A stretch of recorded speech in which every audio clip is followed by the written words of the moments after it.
point on Woodrow Wilson, though, is very important. America eventually became the type of government, the form of government that Woodrow Wilson envisioned. Just as he took office, the states foolishly ratified the 16th Amendment, legalizing an income tax.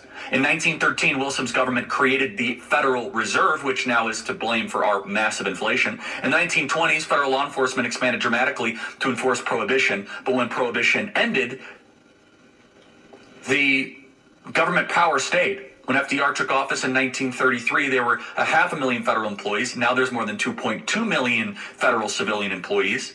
And that civilian count only goes up in time. The massive government of agencies and bureaucracies has gathered more and more power over time. But I want to just emphasize this. And by the way, the Espionage Act actually was passed while Woodrow Wilson was president, and he put innocent people in jail. Woodrow Wilson used this as a way to put political dissidents in jail. But I want to just reemphasize one quote of Woodrow Wilson. And I went through this too quickly. He said, "We must stay away from the error of trying to do too much by voting. Self-government does not consist in having a hand in everything." That's exactly what they're doing to Trump right now.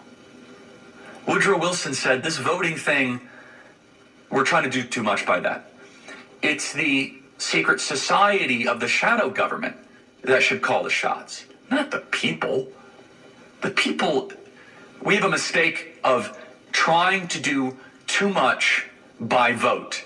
This is a fulfillment of Wilson's vision. This right here. It doesn't matter that Donald Trump is running for the presidency. It doesn't matter that he was a former president.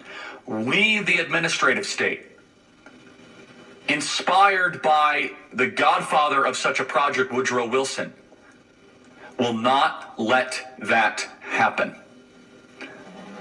It truly is a tension of the people versus the shadow government. That is what is happening right now in Miami.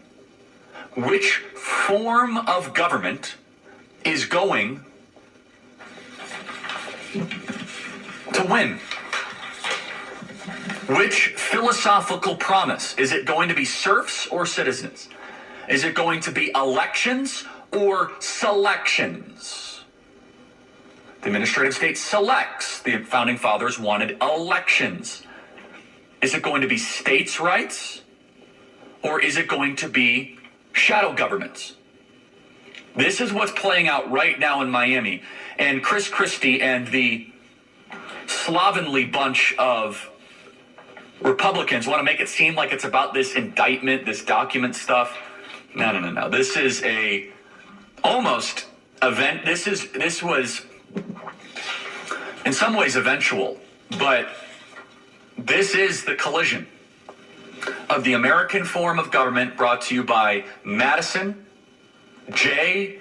Hamilton, articulated in the Declaration by Jefferson, fought for by Washington,